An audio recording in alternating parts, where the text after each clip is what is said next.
ప్రార్థన చేసుకుని వాక్యానికి వెళ్దాం. మహాదేవుడా, మీ కొన్ని విషయాలు నాతో మాట్లాడి సహాయం చేద్దాం.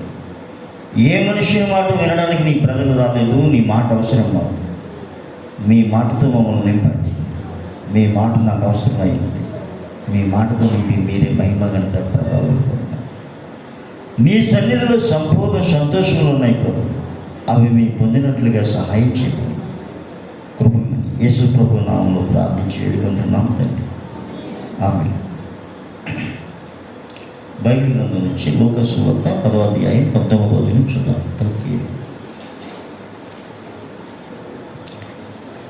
లూకా సువార్త 10వ అధ్యాయం 19వ వచనం. ఇదిగో పాములను త్రేళ్లను త్రొక్కుటకును శత్రువు బలమంతటి మీదను మీకు అధికారం అనుగ్రహించిన ఏదియు మీకు ఎంత మాత్రమో హాని చేయి. అయినను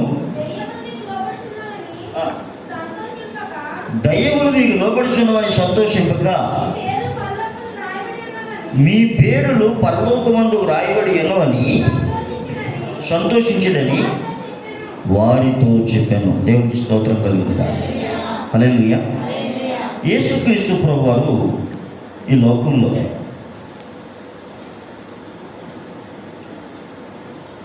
ఆయన ఎందుకు ఈ లోకానికి వచ్చారు, ఆయన వచ్చి ఆయన చేసిన పని అని మనం చూస్తే, ఇదే మనం తిరగేస్తాం అండి. ఇదే రెఫరెన్స్ని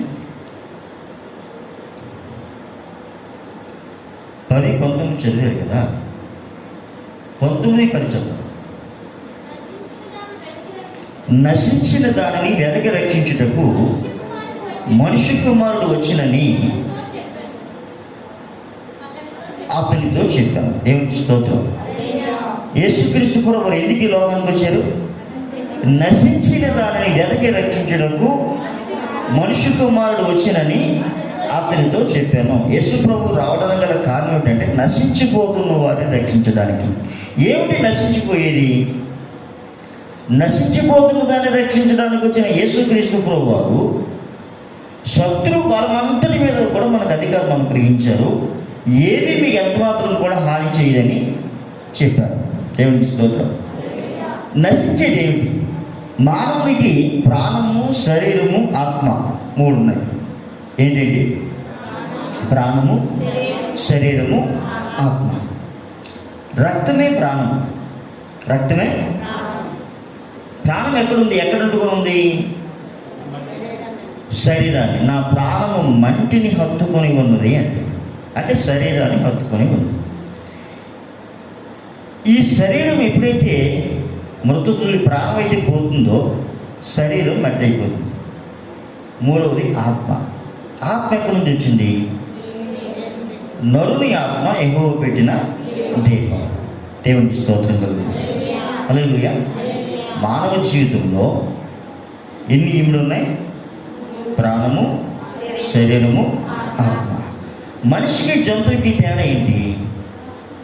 ప్రాణము శరీరాన్ని హత్తుకున్నది. దేవునికి స్తోత్రం. ప్రాణం ఎప్పుడైతే పోయిందో ఈ మట్టి శరీరం మట్టి అయిపోతుంది. 3వది ఆత్మ. మనిషికి జంతువులకి తేడా ఏంటంటే వాటికి ఆత్మ లేదు, మనకి ఆత్మ. వాటికి ఆత్మ లేదు, మనకి ఆత్మ. అందుకని నరుడు ప్రత్యేకమైన వాడు. నరుడు మనిషిని మట్టితో చేసి నిర్మించినట్లుగా వాక్యం సెలవిస్తూ ఉంది, కానీ జంతువులను ఆ విధంగా చేసినట్టుగా లేదు. అవి కలుపును కాకంటే కలిగాయి. అవన్నీ కూడా కలుపును కాకంటే కలిగాయి, కానీ మనిషి మాత్రం కలుపును కాకంటే కలగల. ఆయన స్వహస్తాలతో తయారు చేసి. దేవునికి స్తోత్రం. మనందరం కూడా ఆయన చేతి వేళ్లతో రూపింపబడిన వారము అనే విషయం తప్పనిసరిగా మనందరం తెలుసుకోవాలి. దేవునికి స్తోత్రం. హల్లెలూయా. మరి ఈ ప్రత్యేకించబడిన యొక్క మానవుని యొక్క జీవితం, మనలో పెట్టిన ఆత్మ, నరుని ఆత్మ యెహోవా పెట్టిన దేహం, అది ఎక్కడి నుంచి వచ్చిందో ఈ ఆత్మ తిరిగి అక్కడికే వెళ్ళాలి. తిరిగి అక్కడికే వెళ్ళాలి. అయితే ఈ మాయ అనే లోకంలో ఎప్పుడైతే ఆత్మ ప్రవేశించిందో తన ఉనికిని మర్చిపోయింది. తన ఉనికిని ఎక్కడి నుంచి వచ్చింది, ఎక్కడికి వెళ్ళాలి అనే విషయాన్ని ఏమైపోయింది? మర్చిపోయి ఈ లోకమే నాకు శాశ్వతము అన్నట్టుగా ప్రతి మనిషి జీవించడానికి కారణమైపోయింది. ఎందుకంటే పేగు బంధము అంటారు. చూడండి, బిడ్డ పుట్టినప్పుడు ఈ పేగు కోసే వరకు కూడా ఆ లింగాలుగా కోసిన తర్వాత దేవుడు దేవునికి స్తోత్రం. అదేవిధంగా తల్లి ఏం తిన్నా బిడ్డకి బలహీనం చేస్తూ ఉంటారు. అదే బిడ్డ బయటకు వచ్చేసింది కదా, బయటకు వచ్చేసినప్పటికీ కూడా బిడ్డకి బలహీనత ఎలా అవుతుంది? అసలు ఈ లింక్ ఏంటి? సెల్ ఫోన్ కనెక్ట్ అయినట్టుగా ఈ తల్లి ఏదైనా వేరే తినకూడదు తిన్నట్లయితే బిడ్డకి వెంటనే బలహీనత రావడం, గర్భంలో ఉండగా తినగా వచ్చిందంటే అది వేరు. కానీ పుట్టిన తర్వాత కూడా ఆ ప్రభావం బిడ్డ మీద పనిచేస్తాం. ఏమిటి స్తోత్రం కలుగుతుంది. అదేవిధంగా పైనుంచి వచ్చిన మనం ఈ భూమి మీద పడగానే తల్లి గర్భం నుంచి బయటికి రాగానే సంబంధం కట్టేది, దైవిక సంబంధం కట్టేది. హల్లెలూయా. ఈ కట్టయిపోయిన సంబంధాన్ని మరలా కలపాలి. ఎవరు ఈ సంబంధాన్ని కలుపుతారు? కలపగలిగిన వాళ్ళు ఎవరున్నారు? దేవునికి స్తోత్రం కలిగి. దేవుడితో తెగిపోయిన సంబంధం, అవ్వ దగ్గర తెగిపోయిన ఈ సంబంధాన్ని మరలా కలపగలిగిన వారు ఎవరైనా ఉన్నారా అని చూసినట్లయితే దావీదు కాలం వరకు కూడా ఎవరు లేరు. దావీదు కాలం వరకు కూడా ఎవరు లేరు. దావీదు గారు కూడా ఈ మాట చెప్పారు. హల్లెలూయా. వారి ప్రాణ విమోచన క్రయధనము బహు గొప్పది, అది ఎన్నటికీ తీరక అట్లుండవలసిందే అన్నాడు ఆయన. అంటే మనిషి పుడతాడు, చనిపోతాడు, పాతిపెట్టబడతాడు. వాడికి వేరే గమ్యం ఏం చెప్పట్లేదే. దేవునికి స్తోత్రం. హల్లెలూయా. అటువంటి తరుణంలో దేవుడు మరలా దావీదుకి కొన్ని విషయాలు బయలుపరిచాడు. ఈ లోకానికి రాబోయే రక్షకుడిని దావీదు ద్వారానే దేవుడు చూపించాడు, యెషయా గారి ద్వారా దేవుడు చూపించాడు, అనేక మంది భక్తుల ద్వారా. లేదు మానవుని ప్రాణ విమోచన క్రయధనము గొప్పది, అది మాత్రం విమోచన అనేది లేకుండా ఉండిపోదు, ప్రతి మనిషి కూడా విమోచింపబడతాడు అనే ఒక నిరీక్షణ దేవుడు మాట ఈ మానవ లోకానికి దైవ గ్రంథం ద్వారా తెలియజేశాడు. దేవునికి స్తోత్రం. హల్లెలూయా. అంటే మానవుడు పాపం నుంచి ఏమవుతాడు? విమోచింపబడతాడు.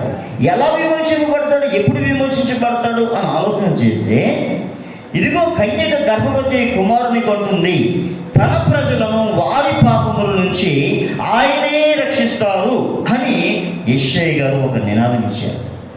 కన్యక గర్భవతి కుమారుని కంటుంది, తన ప్రజలను వారి పాపముల నుంచి ఆయనే రక్షిస్తారు. ఆయనే ఎవరైనా? ఆదియందు జలముల పైన అల్లాడుచున్న ఆయన, సూర్య చంద్ర నక్షత్రాదులను కలుగు చేసిన ఆయన, సర్వము కలుగును కాకంటే కలుగు చేసిన ఆయన, ఆయనే. హల్లెలూయా. ఆయనే శరీరధారి అయి కృపా సత్య సంపూర్ణుడిగా మన మధ్య నివసిస్తారు. దేవుని స్తోత్రం. అలా మన మధ్యకి వచ్చిన యేసు క్రీస్తు ప్రభు ద్వారా ఈ లోకానికి రక్షణ కలిగింది. లోక కళ్యాణం జరగబోతా ఉంది. దేవుని స్తోత్రం. ఎందుకు ఆయన వచ్చారు అని అడిగినట్లయితే, నశించిన దానిని వెతికి రక్షించడానికి. ఏమిటి నశించిపోతూ ఉంది? ఆత్మ నశించిపోతూ ఉంది. ఆత్మ గమ్యస్థానం మరిచిపోయింది. ప్రసంగి గ్రంథంలో ఒక మాట ఉంటుంది, 10వ అధ్యాయం 15వ వచనం ఒకసారి అలాగా.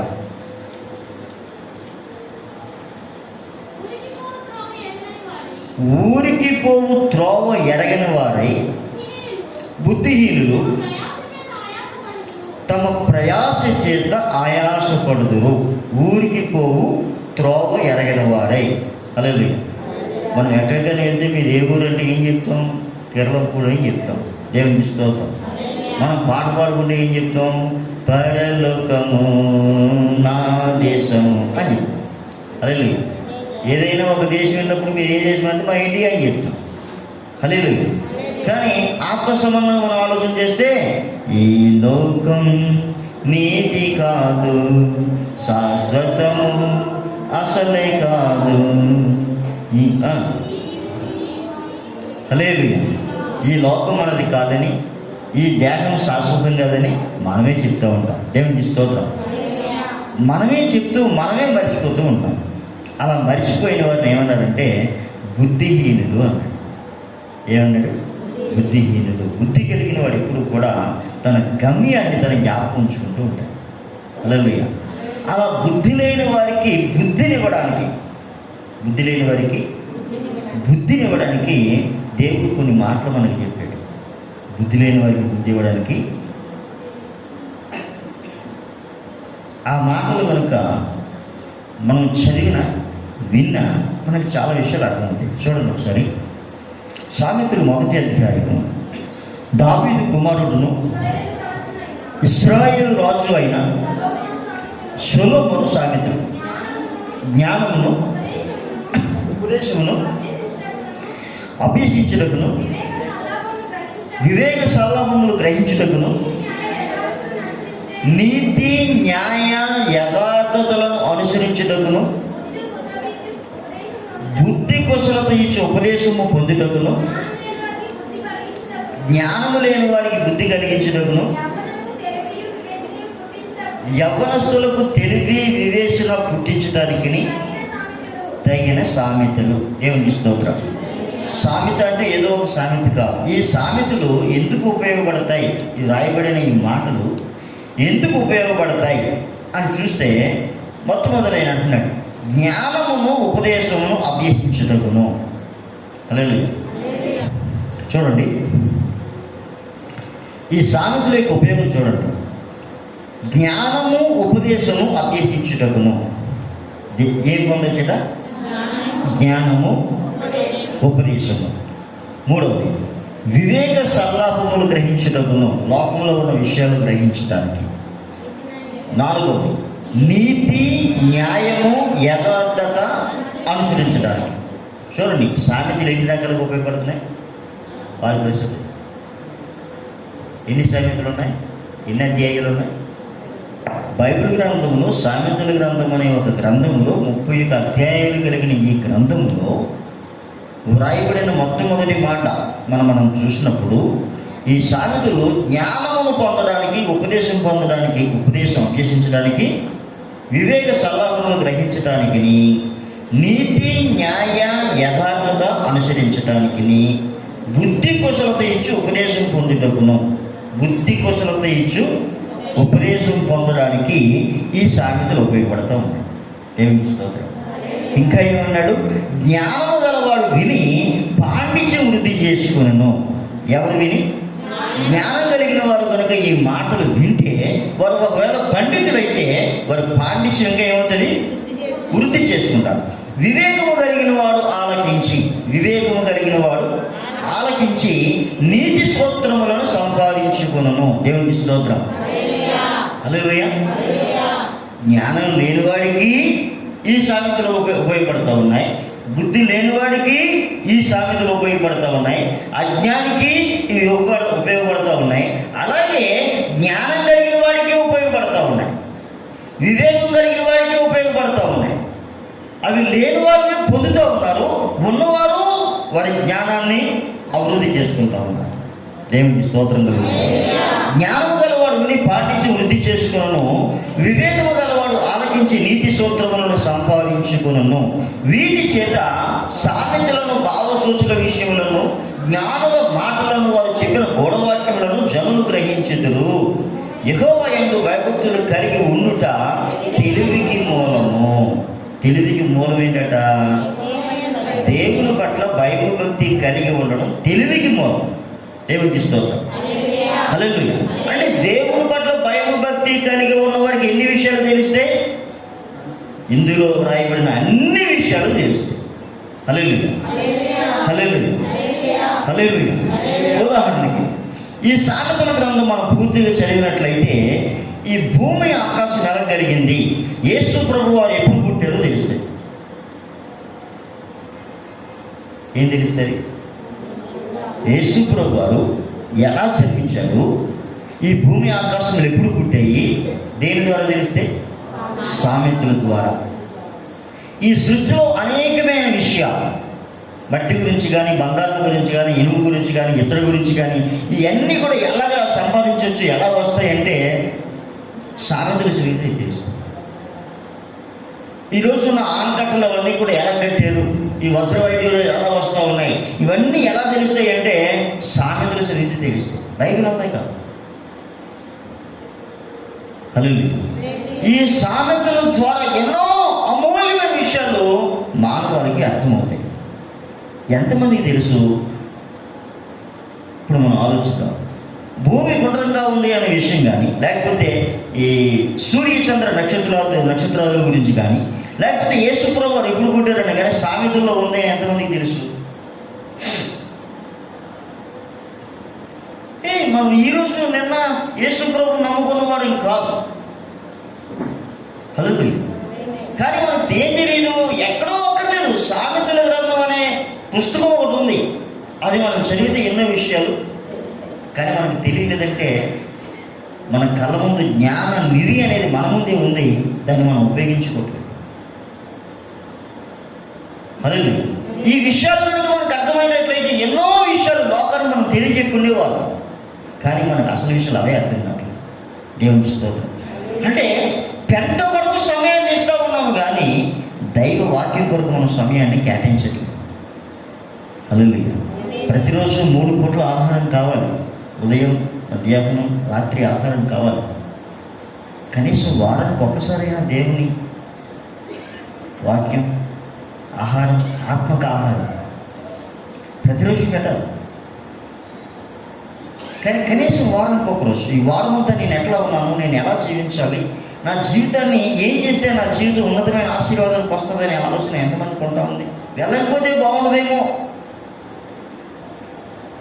హల్లెలూయా. జీవితానికి ఒక గమ్యం అనేది ఉండాలి. హల్లెలూయా. సరే, నరుని ఆత్మ యెహోవా పెట్టిన దీపం. ఇది మరలా అక్కడికే వెళ్ళాలంటే మనం ఏం కలిగి ఉండాలి? బుద్ధిని కలిగి ఉండాలి. ఈ బుద్ధిని మనకు బుద్ధి ఇచ్చేది దేవుని వాక్యం. అప్పుడు మనం వచ్చిన ప్లేస్ మనం మర్చిపోకుండా అక్కడికి ఎలా వెళ్ళాలి, ఎలా వచ్చాక ఎలా వెళ్ళాలనేది మనకి అర్థమవుతుంది. దేవునికి స్తోత్రం. అక్కడికి వెళ్ళకుండా ఈ లోకంలో మనం ఎంత జీవించినా, అక్కడికి వెళ్ళకుండా గమ్యం అనేది లేకుండా ఈ లోకంలో మనం ఎంతకాలం జీవించినా ఆ జీవితానికి అర్థము లేదు, పరమార్థము లేదు. లోకంలో ఉన్న జంతువుల వల్లే దేవుడు మనల్ని కలుగు చేయకుండా మనం ప్రత్యేకంగా ఆయన కలుగు చేశాడు. మనకు ఒక ప్రత్యేకత ఇచ్చాడు. ఎంత ప్రత్యేకత ఇచ్చాడు ఆయన అడిగినట్లయితే, నీవు నా పోలిక అన్నాడు. మనం ఎవరి పోలిక? దేవుని పోలిక. ఇంకొక మాట అన్నాడు, నీవు నా సొత్తు అన్నాడు ఆయన. దేవునికి స్తోత్రం. మరొక మాట చెప్పాడు, నీవు నా కనుపాప అన్నాడు ఆయన. మనం ఎవరెవరిని? దేవుని సొత్తు, దేవుని రూపము, దేవుని. ఇదేమైనా సామాన్యమైన విషయం అండి? అంటే దేవుడు ఎంత స్పెషల్గా మనం ఉంచాడండి. దాంతోపాటు మరొక వాక్యం చెప్పాడు ఆయన, నా పని నువ్వు చేయాలండి. ఆయన వచ్చి ఆయన పని ఆయన చేసి ఆ పని ఎవరికి అప్పగించాడు? ఆయన మనకు అప్పగించాడు. దేవునికి స్తోత్రం. హల్లెలూయా. ఏంట పని? నశించిన దానిని ఎదగ రక్షించడానికి నేను ఇచ్చాను అని చెప్పి ఎలా రక్షింపబడాలో మనకు తెలియజేసాడు ఆయన. దేవునికి స్తోత్రం. ఓ మనిషి, నీ జీవితానికి ఒక గమ్యం లేదు. నువ్వు చనిపోతే నువ్వు ఎక్కడికి వెళ్తావు నువ్వు తెలియకుండా ఉన్నావు. అయితే పుట్టిన ప్రతి మనిషి చనిపోతాడు, చనిపోయిన ప్రతి మనిషి నరకానికి వెళ్తాడు. ఎందుకంటే పాపం వల్ల వచ్చే జీతం మరణము, ఆజ్ఞాతిక్రమమే పాపము, పాపం ద్వారా వచ్చే జీతం మరణము. అయితే పుట్టడము చావము ఈ రెండేనా జీవితం? ఇలా కాదు. మనిషి ఇప్పుడు నా పోలికలో పుట్టిన మనిషి, నా కనుపాప వల్ల ఉన్న మనిషి, నా రూపంలో ఉన్న మనిషి, నీకు ఒక ప్రత్యేకత ఉంది. ఏమిటా ప్రత్యేకత అంటే, లోకంలో ఉన్నవని నా సొత్తు అని చెప్పలేదు, కానీ నిన్ను మాత్రం నా సొత్తు అని చెప్పారు. మనం ఎవరి సొత్తట? నీవు నా సొత్తు. ఇంకా ఏమన్నాడంటే, నీవు పరిశుద్ధ జనము అన్నాడు. ఏ జనం? మనం పరిశుద్ధ. అంటే మనం ఏ ప్రకారంగా చూసినా మనం సమస్తము ఎవరి వారు అంటే దేవుని వారమే. హల్లెలూయా. హల్లెలూయా. కొడుకుకి తండ్రి ఆస్తులు వాటా కావాలి, కుమార్తెకు తల్లి దగ్గర వాటా కావాలి. మరి వాళ్ళు పట్టించుకునే పరిస్థితి వస్తే పట్టించుకోనక్కర్లేదా? పట్టించుకోకుండా కేవలం వాటా మాత్రమే కావాలనుకుంటే ఇది బుద్ధిహీనత. దేవునికి స్తోత్రం.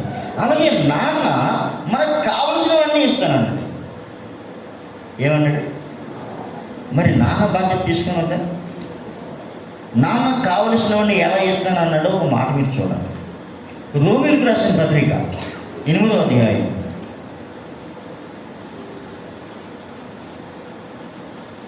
రోమిలికి రాసిన పత్రిక 8వ అధ్యాయం.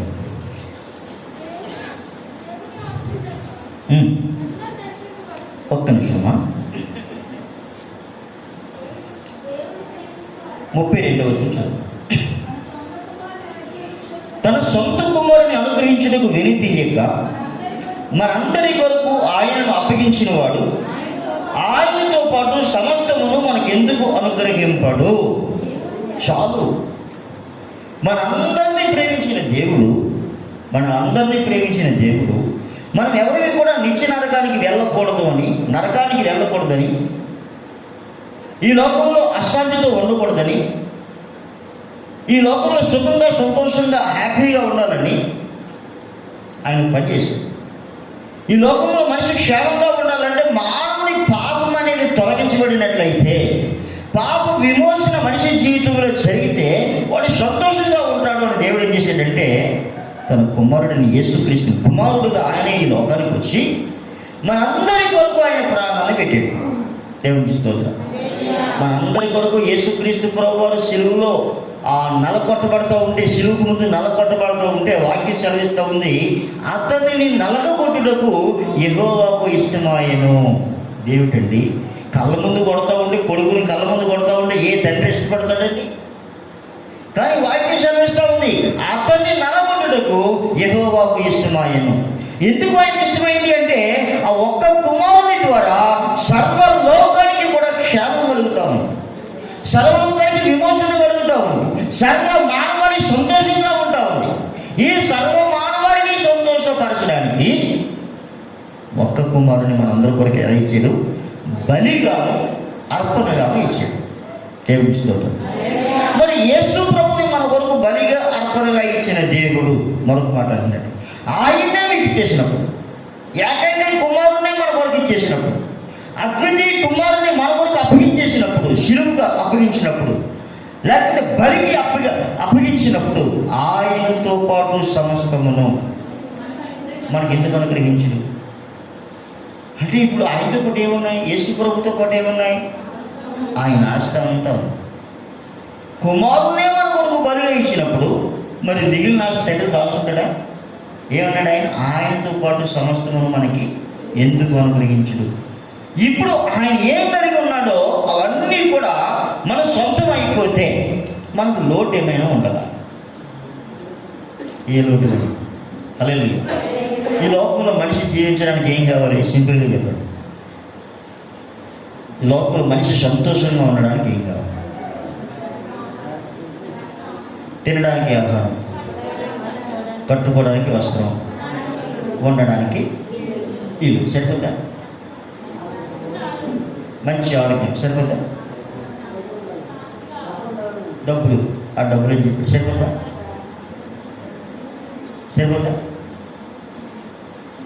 మనిషి జీవితంలో మొట్టమొదట తృప్తి అనేది ఉండాలి. ఏముండాలి? తృప్తి ఉండాలి. తృప్తి లేకపోతే ఎన్నునే ఇంకా కావాలని కోరుకుంటాం. ఈ జీవితానికి ఏం లేదండి, మొట్టమొదటి తృప్తి లేదు. అలాగే ఎవరు తృప్తిగా ఉంటారంటే యేసుక్రీస్తు నా దేవుడు అన్నవారు తృప్తిగా ఉంటారు. ఎందుకంటే ఆయన మనసును కలిగి ఉంటారు కాబట్టి. ఎవరు మనసు? ఆయన మనసును కలిగి ఉంటారు కాబట్టి. ఆస్తి ఉంది కదా, మెల్ల చేసుకుని తిరిగాడు కదా ఆయన ఆస్తిపరుడు అంతే. సేమ్ మనం కూడా అంతే. మనకేం కావాలో అని ఆయన ఇస్తున్నాడు. మనశ్శాంతి ఆయన దగ్గర ఉంది, నెమ్మది ఆయన దగ్గర ఉంది, నిబ్బరం ఆయన దగ్గర ఉంది. అంటే ఈ లోకంలో మనిషి హ్యాపీగా ఉండడానికి ఏం కావాలో అన్నీ యేసుప్రభు దగ్గర ఉన్నాయి. అవన్నీ మనకి ఇస్తానని చెప్పాడు. దేవునికి స్తోత్రం. ఇప్పుడు పౌలు గారు ఒక మాట చెప్పాడు, నా మట్టుకైతే బ్రతుకుడు క్రీస్తు, చనిపోతే లాభం. నా మట్టుకైతే బ్రతుకుడు క్రీస్తు, చావైతే. ఎట్లాగా? ఈ లోకం ఎలాంటిది అనేది పౌలు గారికి తెలుసు. ఈ లోకంలో నేను పరదేశిని అనే విషయం పౌలు గారికి తెలుసు. ఈ లోకంలోకి వచ్చినప్పుడు మనం ఏమీ తేలేదని, ఏమీ పట్టుకుని పోలేదనే విషయం ఆయన బాగా తెలుసు. కాబట్టి ఆయన తెలుసుకోవాల్సింది ఏంటంటే అసలు దైవ జ్ఞానం ఏమిటనేది తెలుసుకోవాలనుకున్నాడు ఆయన. ఈ దైవ జ్ఞానం తెలుసుకోవాలనుకుంటే తనకున్న జ్ఞానంతో దైవ జ్ఞానాన్ని తెలుసుకోలేడనే విషయం అర్థమైంది. చూడండి, దైవ జ్ఞానం కావాలంటే ఈ లోక జ్ఞానంతో దైవ జ్ఞానాన్ని తెలుసుకోలేము. ఇప్పుడు దైవ జ్ఞానం పొందాలంటే ఏం చేయాలి? ఈ లోక జ్ఞానాన్ని పక్కనెట్టేసి, ఈ లోకంలో ఉన్న ఆస్తిపాస్తులను పక్కనెట్టేసి, ఇప్పుడు యేసయ్య పాదాల దగ్గర కూర్చోవడం నేర్చుకున్నాడు. ఆయన ఎక్కడ కూర్చోవడం నేర్చుకున్నాడు? ఇప్పుడు ఆయన ఏం చెప్తాడో వినడం నేర్చుకున్నాడు. ఆ వినదాన్ని ఎక్కడికి వెళ్ళమన్నాడో, ఏం చేయమన్నాడో చేయడం నేర్చుకున్నాడు. అంటే ఇంకా ఉద్దేశం ఏంటి? ఇంకా ఏమీ లేదు, నువ్వేం చెప్తే నేను అదే. అంటే దేనికోసం యాత్ర లేదు, దేనికోసం యాత్ర లేదు. చచ్చిపోతావు, సంతోషం. బ్రతుకుతావు, సంతోషం. అదేంటి? చచ్చిపోతే ఆయన దగ్గర ఉంటాను, బ్రతికితే ఆయన పని చేస్తాను. ఇంక నీకు పని ఇంకేం పని నాకు దేవునికి ఇస్తాడు. నీకు వేరే పని ఆయనకి ఆస్తిని సంపాదించాలంటే అది ఉందా, ఇది వదిలేసాడు. దాన్ని వదిలేసాడు. దాని వల్ల ఉపయోగం తప్పలేదు. ఆయన దేవునికి ఇస్తాడు. హల్లెలూయా. అంటే మొట్టమొదట మానవుడు నేనేం పొందాలి అనే విషయాన్ని కనుక తెలుసుకున్నట్లయితే మిగతాది దేని గురించి ఆలోచించాలి. హల్లెలూయా. అసలు ఆ ఆత్మజ్ఞానం లేకనే ఇన్ని బాధలు మనం పడుతూ ఉన్నాం. కానీ మనకి ఏం కావాలో అవన్నీ కూడా లోకంలో పుట్టాం, పిల్లల్ని కన్నా వాళ్ళకి పెళ్ళిళ్ళు చేయాలి, వాళ్ళకి మంచి బుద్ధులు నేర్పించాలి, వాళ్ళకి మంచి భవిష్యత్తు ఇవ్వాలి. ఇవన్నీ చేయాలి తప్పనిసరిగా. కానీ ఇవన్నీ ఆయన అంటున్నాడు, నీకు నువ్వుగా ఏమీ చేయలేవు, అవన్నీ నేనే చేయలేను. యేసు నామములో మాత్రమే మనం చేయగలం. లేదంటే నాకు బలం ఉందండి, ఈరోజే 2 వాకులు 2 విరేచనాలు అయితే మన పని అయిపోయినట్టే, ఇంకేం లేదు. స్తోత్రం. ఈరోజు బలవంతుడు, రేపు బలహీనుడు. హల్లెలూయా. కనుక ఎవరి ద్వారా మనం చేయగలమంటే ఒకే ఒకడు సర్వలోక రక్షకుడైన యేసుక్రీస్తు ప్రభువు నామములో మాత్రమే మనం ఏమైనా చేయగలం. కనుక మనం తెలుసుకోవాల్సింది ఏంటంటే, నేను ఈ లోకానికి ఏమీ తేలేదు, ఏమీ పట్టుకొని పోలేను అనే విషయం తెలుసుకున్నప్పుడు మన ప్రయాణం ఎలా ఉంటుందనే విషయం మనకు అర్థమవుతుంది. దేవునికి స్తోత్రం. క్రైస్తవ జీవితం ప్రయాణం. ఈ ప్రయాణంలో యేసుప్రభువు వారు వచ్చారు, ప్రయాణం ముగించుకున్నారు, ఆయన వెళ్ళిపోయారు. ఆయన వెళ్ళిపోతూ ఆ పని మనకు అప్పగించాడు. ఆయన వెళ్ళిపోతే ఆ పని మనకి నేను ముగించిపోతా ఉన్నాను. ఏంటి ఆ పని అని చూస్తే మత్తయి సువార్త 4వ అధ్యాయం 19వ చూడండి. మత్తయి సువార్త 4వ అధ్యాయం 19వ వచనం. ఆయన నా వెంబడి రండి. చాలు. యేసు ప్రభువు ఆయన చెప్పిన మాట కంగారు ఎవరు కూడా నేను ముగించేస్తాను.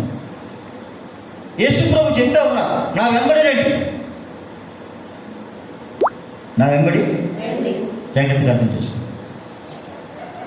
నా వెంబడి రండి అంటే ఎవరితో పాటు సమానంగా నడవడం మనకు ఆజ్ఞాపిస్తూ ఉన్నాడు ఆయన. ఆయనతో పాటు. దేవునికి స్తోత్రం. మనకు అంత అర్హత ఉందంటారా? హల్లెలూయా. మట్టి మనుషుడితో ఆయన చెప్తా ఉన్నాడు, నా వెంబడి రా, నేను నిన్ను మనుషులు పట్టే జాలాలుగా చేస్తాను. అంటే వారు ఏ జాలరు? చేపలు పట్టుకునే జాలరు. అంటే ప్రతిరోజు బ్రతకడానికి తప్పనిసరిగా వేట అవసరం. చేపల వేటకి వెళ్ళాలి. ఏ మనిషి పని ఆ మనిషి చేసుకోవాలి. ప్రతిదినం కూడా మన పొట్ట పోషణార్థం మనం కూటి కొరకు తప్పనిసరిగా చేసుకోవాలి. కానీ ఇలా పని చేసుకుంటూ మనతో ఆయన ఏమన్నాడంటే, నా వెంబడి రండి, నేను మిమ్మల్ని మనుషులు పట్టే జాలాలుగా చేస్తాను. ఈ మాట విన్న పేతురు గారు మరి ఎంత చదువుకున్నాడో నాకు తెలియదు, కానీ నాకు తెలిసిన మాట అయితే అతను చదువు లేనివాడు అని. ఎందుకంటే మాట్లాడినప్పుడు తెలిసిపోతుంది చదువు లేనివాడు అని. మరి ఆత్మీయంగా ఎంత జ్ఞానం కలిగి ఉన్నాడో నాకు తెలియదు, కానీ వెంటనే తమ వలలు తండ్రి ఇంట్లో విడిచిపెట్టి, తండ్రి బోట్లోనే విడిచిపెట్టేసి యేసు ప్రభు వారు వెనక వెళ్ళిపోతా ఉన్నాడు. భార్య ఉంది, పిల్లలు ఉన్నారు, తల్లిదండ్రులు ఉన్నారు, ఆస్తిపాస్తులు ఉన్నాయి, అన్నీ వదిలేసి వెళ్ళిపోతూ ఉన్నాడు. ఈ వెళ్ళిపోతూ ఈయనతో పాటు మరికొందరు వచ్చారు. హల్లెలూయా. వీళ్ళు ఎవరు వీళ్ళంటే వెంబడించే బ్యాచ్. ఏ బ్యాచ్? వీళ్ళు పొద్దుట్లేసి ఏం చేయాలి? ప్రతిరోజు గోసి ఎట్టుకొని చేపలకు వెళ్ళాలి. డ్యూటీ అది. ప్యాంట్ వేసుకుని వెళ్ళడానికి కుదరదు, కోట్ వేసుకుని వెళ్ళడానికి కుదరదు. గోసి ఎట్టుకొని వెళ్ళాలి, ఎవరి పని అని చేయాలి. కానీ ఇప్పుడు వీళ్ళు నా వెంబడి రండి అనగానే గోచి తీశారు, అదే గోచి స్టైల్ మార్చారు, ఫాలో అయ్యారు. ఒకరోజు పేతురు గారు అంటాడు, ప్రభువా నువ్వు రమ్మన్నామని మేము అన్నీ విడిచిపెట్టి వచ్చేసాం, మా పరిస్థితి ఏంటి అని అడిగాడు. ఈయన ఇప్పుడు ఎవరు చెప్పుకుంటారు, దొరకలేడు ఆలోచన, అంటే బుద్ధిలో కూడా ఎందుకు ఎలా చేశారు. అప్పుడు ఆయన ఒక మాట చెప్పాడు, నా నిమిత్తము సువార్త నిమిత్తము, నా నిమిత్తము, ఒకటి యేసు ప్రభు నిమిత్తం నువ్వేమైతే నష్టపోతావో దానికి 3 రెట్లు. 2 సువార్త నిమిత్తం నువ్వేమైతే ఖర్చు పెడతావో 3 రెట్లు. నా నిమిత్తము, ఒకవేళ నువ్వు అమ్మా నాన్న విడిచిపెట్టావా? యేసు ప్రభు నమ్ముకుంటే అమ్మా నాన్న విడిచిపెట్టాలా? విడిచిపెట్టిన వాళ్ళు ఉన్నారు. యేసు ప్రభు నమ్ముకుంటే అన్నీ విడిచిపెట్టాలా? విడిచిపెట్టిన వాళ్ళు ఉన్నారు. దేవునికి స్తోత్రం కలుగుతుంది. నువ్వు ఏ బంధాలైతే నువ్వు నా కొరకు కావాలనుకున్నావో ఆ బంధాలు నేను ఇస్తాను. ఇదివరకు లోక సంబంధమైన బంధాలు అవి, ఇప్పుడు ఆత్మ సంబంధమైన బంధాలు ఇస్తాను. ఇదివరకు నీ అవసరం వాళ్ళకి, వాళ్ళ అవసరం నీకు ఉండి ప్రేమించేవాళ్ళు, స్వార్థంతో కూడిన ప్రేమ. ఈరోజు నీకు స్వార్థం లేని ప్రేమ కలిగిన వాడు నీకు ఇస్తాను నేను. దేవునికి స్తోత్రం. హల్లెలూయా. అమ్మని నాన్న విడిచిపెట్టేమో అనేక మంది అమ్మ నాన్నను నేను ప్రేమించేవాడిగా ఏం చేస్తానన్నాడు ఆయన. 100 రెట్లుగా 100 అక్క చెల్లెలు నీకు ఇస్తాను, 100 అన్నదమ్ములు నీకు ఇస్తాను. నువ్వు ఏమైతే నా కొరకు విడిచిపెడతావో హల్లెలూయా అన్నిటికీ 100 రెట్లు. అంతేకాదు నిశ్చయముగా నీకు పరలోకం ఇస్తానన్నాడు ఆయన. పరలోకం ఎట్లా ఇస్తాడట? నువ్వేదో చేయడం ద్వారా కాదు, నిశ్చయంగా నీకు పరలోకం ఇస్తాను నేను. కారణం అంటే నువ్వు నా కొరకు చేసినవన్నీ కూడా నేను చూస్తాను. దేవునికి స్తోత్రం కలిగి. హల్లెలూయా. నేను అనుకున్నాను ఏమి ఇచ్చి ఉంటాడు పేతురు గారికి అనుకున్నాను. ఏమిచ్చాడు? పరలోక పట్టణ పునాదుల మీద పరలోకానికి వెళ్ళంటున్నారు. ఎదురుగా నువ్వు నేను చేయగట్టుకుని వెళ్తూ ఉంటే ఇప్పుడు నువ్వే సతీ చెప్తావు. పేతురు గారి పేరేంటి? అది సైట్ పీటర్. ఎక్కడుందట? పట్టణ పునాదుల మీద వరుసగా ఉన్నాయట 12 మంది పేర్లు. ఊరి అక్కడ ఈ లోకంలో మనిషి తన గొప్ప కొరకు, తన గంట కొరకు అక్కడక్కడ పేర్లు రాయించుకుంటాడు. ఇది పలానా వారు కట్టిన బస్ షెల్టర్, ఇది పలానా వారు కట్టిన కాంప్లెక్స్, పేర్లు రాయించుకుంటాడు. అన్న సత్రం ఇలాగా. కానీ ఇక్కడ కాదు పేర్లు, అక్కడ పరలోక పట్టణ పునాదుల మీద ఈ పేర్లు వరుసగా ఉన్నాయి. అక్కడ దేవుని స్తోత్రం. చప్పట్లు కూడా దేవుని మాట నీకు అర్థం కాలేదు. హల్లెలూయా. ఏమండి ఏం చేస్తే వస్తుందండి? ఈ లోకంలో మనిషి తన పేరు రాయించుకోవడానికి ఎంతో కష్టపడుతూ ఉన్నాడు. కానీ ప్రభు అంటున్నాడు, నువ్వు నన్ను వెంబడిస్తే నీ పేరు ఎక్కడ చూడాలి. హల్లెలూయా. నువ్వు అడగకుండానే నీ పేరు అక్కడ రాస్తున్నాడు ఆయన. కొర్నేలు పేరు అక్కడ ఉంది. ఈ లోకంలో దేవుని కొరకు జీవించేవారి పేర్లు అక్కడ ఉన్నాయి. యేసుక్రీస్తు ప్రభు కొరకు సాక్షులుగా చనిపోయిన వారి పేర్లు అక్కడ ఉన్నాయి. యేసు ప్రభు సువార్త ప్రకటనలో చనిపోయిన వారి పేర్లు అక్కడ ఉన్నాయి. యేసు ప్రభు వారి నిమిత్తం నిందలు తిన్న వారి పేర్లు అక్కడ ఉన్నాయి. యేసు ప్రభు వారి నిమిత్తం కొరడాలతో కొట్టించుకున్న వారి పేర్లు అక్కడ ఉన్నాయి. దేవునికి స్తోత్రం కలిగిందా? నా నిమిత్తము, సువార్త నిమిత్తం ఏమి నష్టపోతావో అన్నిటికీ కూడా నేను ఏమిస్తాను? 100 అంతలుగా ఇస్తానని చెప్పాడు ఆయన. దేవునికి స్తోత్రం కలిగిందా? శ్రమలు కూడా వస్తాయి, కానీ అన్నిటితో పాటు ఏమిస్తాను? నిత్య జీవాన్ని నిశ్చయంగా నీకు. అదండి యాతన. ఆ నిత్య జీవాన్ని మర్చిపోతామేమో అని చెప్పి ఈ కరోనా కాలము, ఈ కరువు కాలం. కరువు అంటే మనకెవరు కరువు లేదు. కరోనా వచ్చిందని మీ పని మనిషి ఉన్నారా? ఎవరు లేరు. దేవునికి స్తోత్రం. పాస్టర్ గారిని పట్టించుకోవడం మాత్రమే మానేశాం తప్ప ఎవరి పనులు ఎవరో మానలేదు. కాకపోతే ప్రార్థన మానేశాం. కొందరు ప్రార్థన దేవుడికి వెళ్ళలేదు. భలే ఉంది ఏదో అన్నట్టుగా. స్తోత్రం చెప్పండి బట్ల చెప్పండి. ఏమన్నా హల్లెలూయా. మనకి లోకంలోనికి ఏమీ తేలేదు, ఏమీ పట్టుకొని వాళ్ళేమో. కానీ ఈ లోకంలో నువ్వు బ్రతకడానికి కావలసినవన్నీ ఆయన ఇస్తానని చెప్పాడు. హల్లెలూయా. నాకు కారు ఇస్తాడా? ఇస్తాడు. మరి విమానం కూడా ఎప్పుడు ఇస్తాడు? నువ్వు సైకిల్ తొక్కలేకపోతే మోటార్ సైకిల్ ఇస్తాడు, మోటార్ సైకిల్ తొక్కలేకపోతే కారు ఇస్తాడు. కారులో నీ పని అవ్వలేదు, నువ్వు అర్జెంటుగా వెళ్ళాలి అక్కడికి. ఇప్పుడు అభిషేకాన్ని దేవుడు అర్జెంటుగా చెప్పాడు, రైలు చికాగోరా నువ్వు ప్రార్థన చేయాలి అన్నాడు. ఎలా వెళ్తాడు? పాస్ అయ్యాడు, సైకిల్ వెళ్ళిపోమంటాడు. చికాగో సైకిల్ మీద వెళ్ళలేడు. అంటే ఇప్పుడు తప్పనిసరిగా ఏమైతే కారులో కూడా పని జరగదు. విమానం మరి డబ్బులు నిన్నేవాడు అడిగాడు? నువ్వు చికాగో వెళ్ళాలి ప్రార్థన చేయడానికి. దేవుడు నీ ప్రార్థన ద్వారా చికాగోలో ఎవరికో స్వస్థత రాబోతూ ఉంది, అక్కడ ప్రార్థన చేయాలి. ఎవరి దేశము? దేవుని ఉద్దేశం. అప్పుడు ఏం చేస్తాడు, వాళ్ళకి దేవుడు కల్లా కనపడి ఇక్కడ టికెట్, పాస్పోర్ట్, వీసా అన్నీ ఏర్పరిచి ఇంటికి వస్తున్నాడు పోస్ట్లో. ఏంట్రా అంటే నీ టికెట్, వీసా అన్నీ వచ్చింది, నువ్వు ఫ్లైట్లో దిగిన వెంటనే నిన్ను తీసుకెళ్ళి వాళ్ళు కారులో రెడీగా ఉంటాడు. తీరా నీ పని ఏంట్రా అంటే అక్కడికి వెళ్ళి జస్ట్ ఏసునామము రోగం పోగులు కాక. అక్కడ ప్రార్థన చేసేవాళ్ళు ఎవరు లేరా? మరి అయినా నాకు అనవసరం. కానీ నిన్ను మాత్రమే అక్కడ దేవుడు వాడుకోవాలనుకుంటున్నాడు. హల్లెలూయా. అంటే నీకు కావాల్సిన ఏర్పాట్లన్నీ ఎవరు చేస్తారు? దేవుని స్తోత్రం. హల్లెలూయా, హల్లెలూయా. ఇది మనకు ఆశ్చర్యకరంగా ఉండొచ్చు, కానీ దేవుడు మన ద్వారానే చేస్తాడు. హల్లెలూయా, హల్లెలూయా. ఆయనకు అసాధ్యమైనది కూడా కొన్నిసార్లు నేను ఎందుకు పనికి వస్తానని నువ్వు అనుకోవచ్చు, కానీ నీ ప్రార్థన అక్కడ అవసరమై ఉండొచ్చు. దేవునికి స్తోత్రం. హల్లెలూయా. కాబట్టి మనం ఆయన్ని వెంబడించినప్పుడు, ఈ మధ్య ఎవరో సాక్ష్యం చెప్పింది ఒక ఆవిడ, యాదవ్తో చెప్పాడట ఎక్కడికో తీసుకెళ్తానని. ఎక్కడికి వెళ్తున్నాడు? న్యూజిలాండ్ ఎక్కడికి వెళ్ళబోతుందట.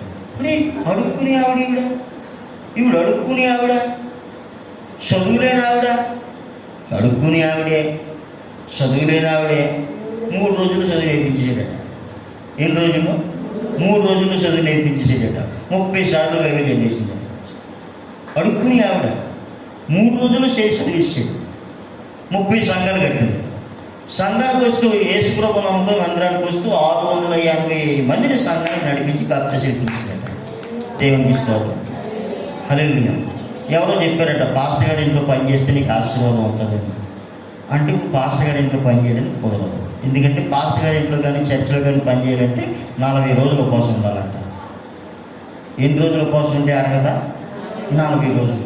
ఇప్పుడు కావాలి ఇవి, ఎందుకంటే ప్రతిరోజు బతకాలి. ఎక్కడో 4 నెలల్లో పని చేసుకుంటే 450 రూపాయలు ఇస్తున్నారు.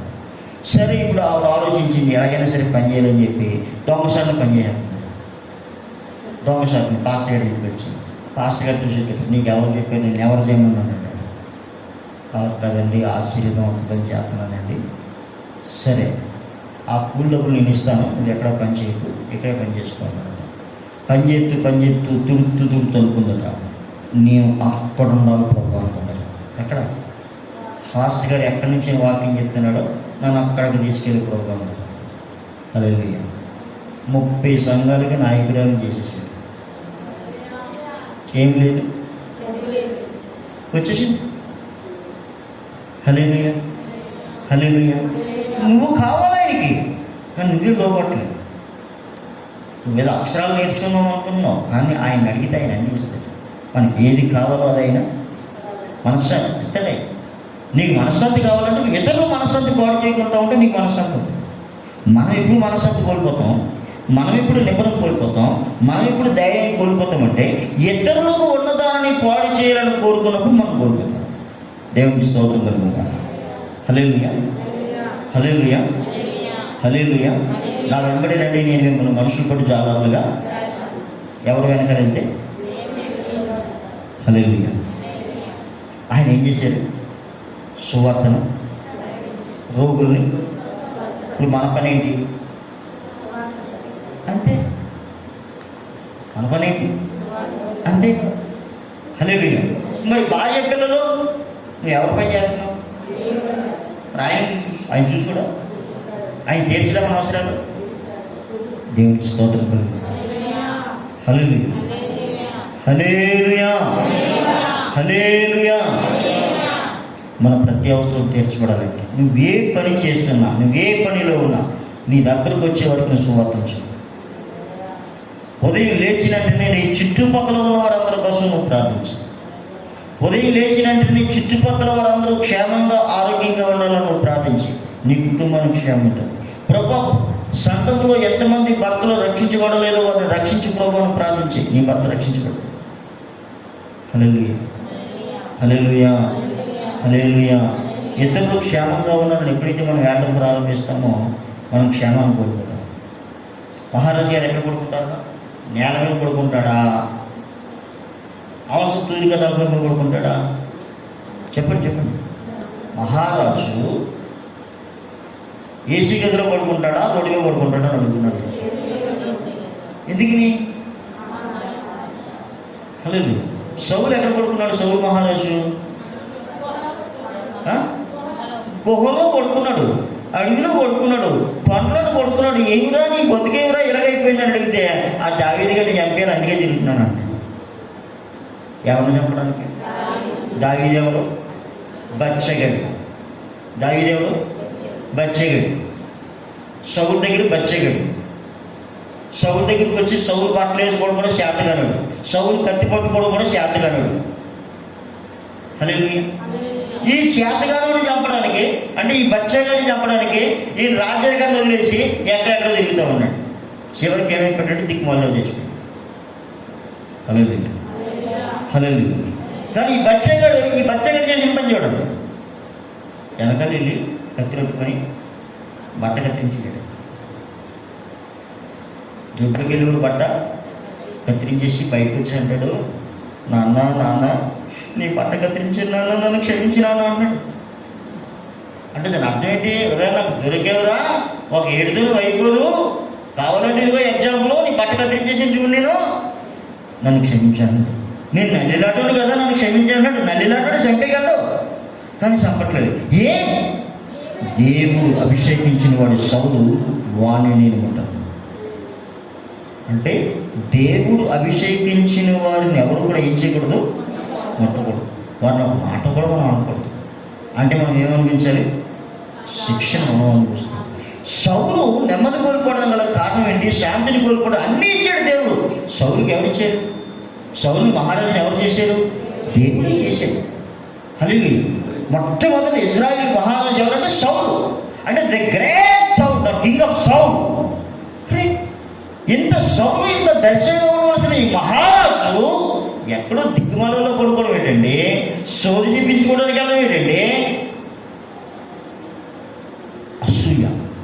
ఆడు బాగుపడిపోతాడేమో అని అసూయ. దావీదు మహారాజు అయిపోతాడేమో అని అసూయ. వీడు ఏదైతే బయలుదేరుతామో అక్కడ అదే జరుగుతాం. ఏమైపోయాడు సౌలు? దావీదు సూర్య చంద్రులు ఉన్నంత వరకు దావీదు కీర్తి నిలిచి ఉంటుందన్నాడు. అంతే. చెప్పకూడదు. దేవుడు హెచ్చించేవాడిని ఒక మనుషుని తగ్గించాలి అంటే ఇది జరగని పని. మన ప్రతి అవసరం తెచ్చే దేవుడు మనకి దీనులను, దరిద్రులను, పెంట కుప్పల మీద ఉన్న వారిని లేవనెత్తే దేవుడు. హల్లెలూయా, హల్లెలూయా, హల్లెలూయా. మన జీవితంలో మన ప్రతి అవసరం ఎవరు తీరుస్తారు? ఎందుకని మనం దేవుని కొనుక్కోక. మనం ఎవరివి? దేవుని కొనుక్కోక. మనం ఎవరివి? దేవుని సొత్తు. ఇంకా దేవుని పోలిక. హల్లెలూయా. నీ పోలికని ఎవరైనా పాడు చేస్తే వారి పోలిక పాడైపోతుంది. నీ కనుగుడిని ఎవరైనా పెడితే వారి కనుగుడు పోతుంది. దేవునికి స్తోత్రం.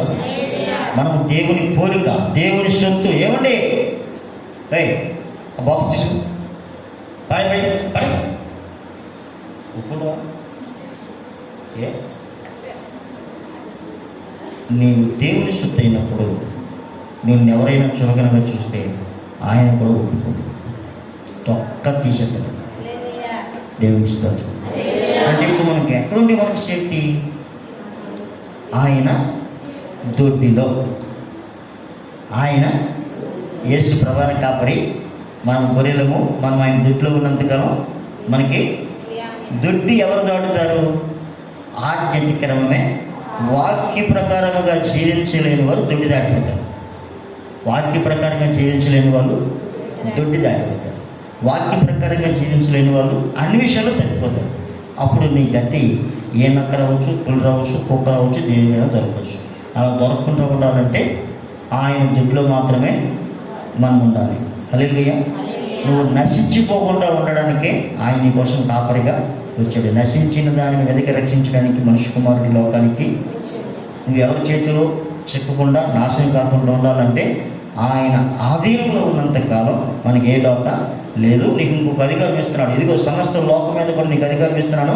ఏది నీకు ఎంత మాత్రం కూడా హాని చేయదు. నువ్వు ఎక్కడి నుంచి వచ్చావో అది జ్ఞాపకం ఉంచుకో. తిరిగి నువ్వు అక్కడికే వెళ్ళాలి. అప్పుడు నువ్వు క్షేమంగా ఉంటావు. ఈ లోకంలో నువ్వు వచ్చిన దగ్గర నుంచి తిరిగి వెళ్ళే వరకు నీకు కావాల్సిన ప్రతి అవసరం కూడా నేను తీరుస్తాను. మొదట నా నీతిని, రాజ్యాన్ని వెతుకు, నీ అవసరాలన్నీ కూడా నేను తీరుస్తాను. దేవుడు ఈ మాటలు దీవించును కాక. అలా కళ్ళు మూసుకుంటారా? మేము ఆల్రెడీ మూసుకొని ఉన్నామని చెప్తారా? Right. Thank you Lord. Hallelujah, hallelujah, hallelujah. నా ప్రియమైన దేవుని జనాంగమా, మనము దేవుని పిల్లలం, మనం దేవుని సొత్తు, దేవుని కనుపాపలం, దేవుని పోలికలో ఉన్నవారు. మనమే ఆయన సొత్తు, ఆయనే మన సొత్తు. మనమే ఆయన సొత్తు, ఆయనే మన సొత్తు. నిన్ను నన్ను ప్రేమించిన దేవుడు తన కుమారుని మన కొరకు అర్పణగా బలిగా ఇచ్చాడు. ఆయనతో పాటు సమస్తమును ఎందుకు ఇవ్వడు? నా కుమార్తె, నా కుమారుడు అని ఏం అవసరం? నీ ప్రతి అవసరం క్రీస్తు యేసునందు మహిమలో మన ప్రతి అవసరం తీరుస్తానని వాగ్దానం చేసిన దేవుడు మనకున్నాడు.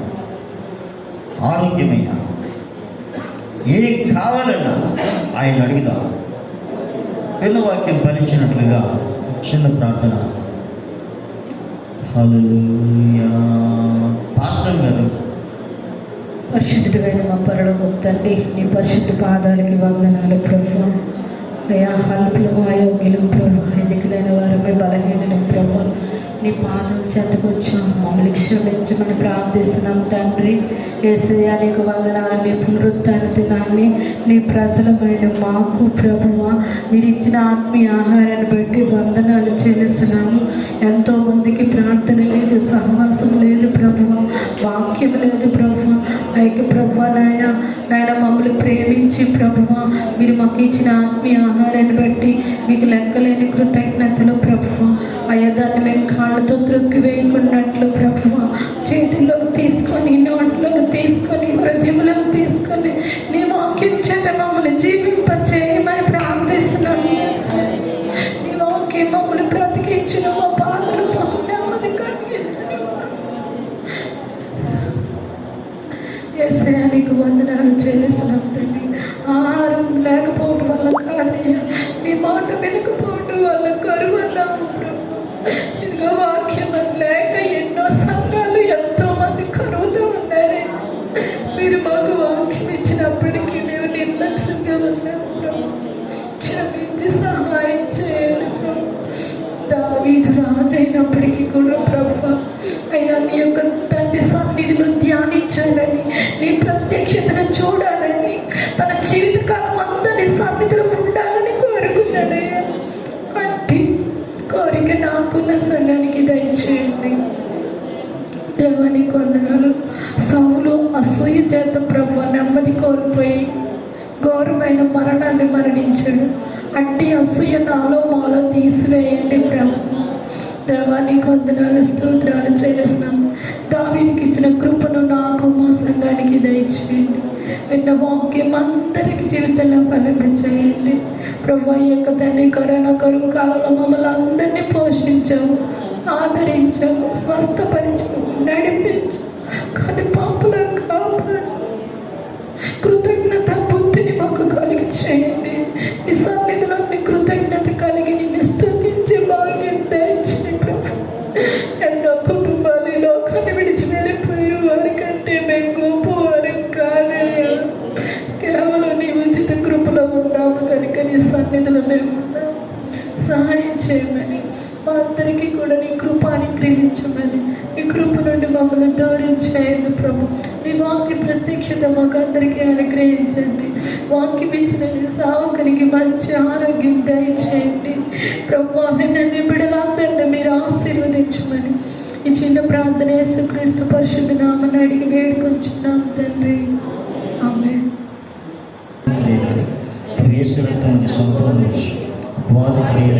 నాశనం కలగదు. ఆమేన్.